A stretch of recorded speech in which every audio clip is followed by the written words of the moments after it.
Welcome to Gandhi's kitchen. Idli பொடி எப்படி செய்கிறதுன்னு பார்க்கலாங்க. இப்போ கடலைப்பருப்பு 1/2 கப்பு இதில் போட்டு நல்லா பொன்னிறமாக வறுக்கணும். டீ வந்து ஆஃப் ஃப்ளேமில் தான் வைக்கணும், தீயக்கூடாது. கொஞ்சம் கைவிடாமல் கிளறணுங்க.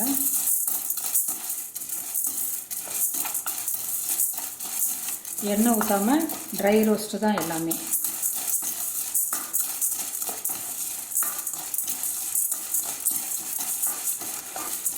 இதில் வந்து பெருங்காயம் ஒரு துண்டு போட்டுக்கலாம்.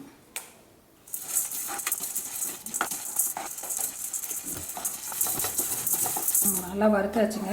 இப்போ உளுத்த பருப்பு 1/2 கப் போட்டுக்கலாம். 1/2 கப் உளுத்த பருப்பு.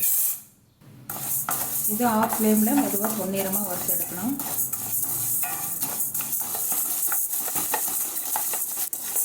உளுத்தம் பருப்பு வறுக்கும்போது நல்ல மணம் வருங்க. இந்த டைமில் நம்ம எடுத்துடலாம். இப்போ கருவேப்பிலை ஒரு 4-5 கொத்து குருவி போட்டுக்கலாம்.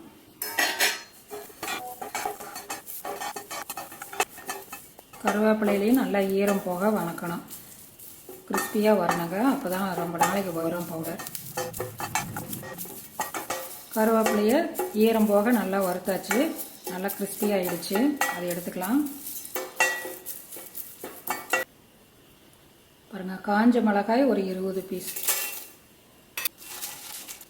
இதில் கொஞ்சம் உப்புக்கள் தூவி வறுக்கலாம், அப்போ தான் மிளகாய் காரம் வராதுங்க.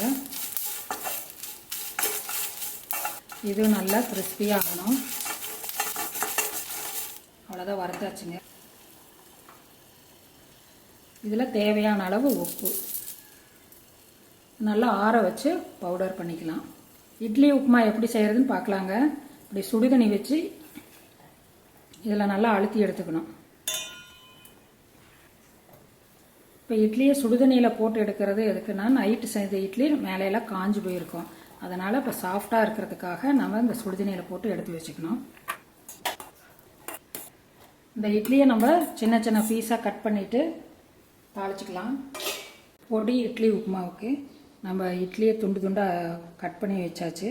அதில் வந்து நெய் ஒரு ஸ்பூன் கலந்துக்கலாங்க. நம்ம எல்லா துண்டுகளையும் நெய் படுற மாதிரி போட்டுக்கலாம். இதில் வந்து இட்லி பொடி 2 ஸ்பூன் தூவிக்கலாம்.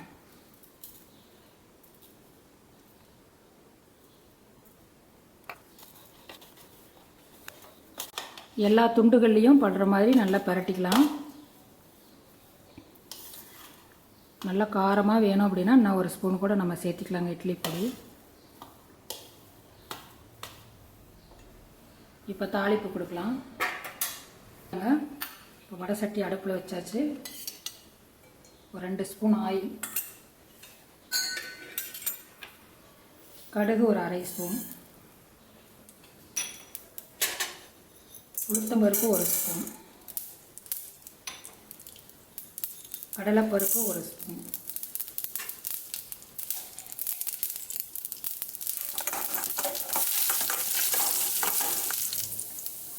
ஒரு வெங்காயங்க, பெரிய வெங்காயம் அரைஞ்சி வச்சுக்கலாம். தூள் உப்பு ஒரு 1/2 ஸ்பூன் போட்டுக்கலாங்க. கருவேப்பிலை ஒரு கொத்து,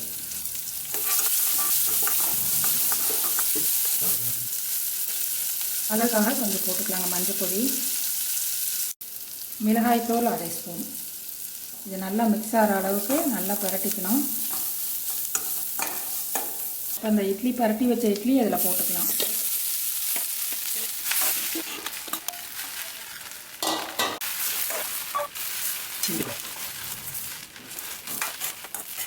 நல்லா கலந்துக்கணுங்க. நல்லா கலந்ததுக்கப்புறம் நம்ம கொத்தமல்லி தூவிக்கலாங்க. இட்லி பொடி உப்புமா ரெடி ஆயிடுச்சுங்க. அவ்வளோதான்.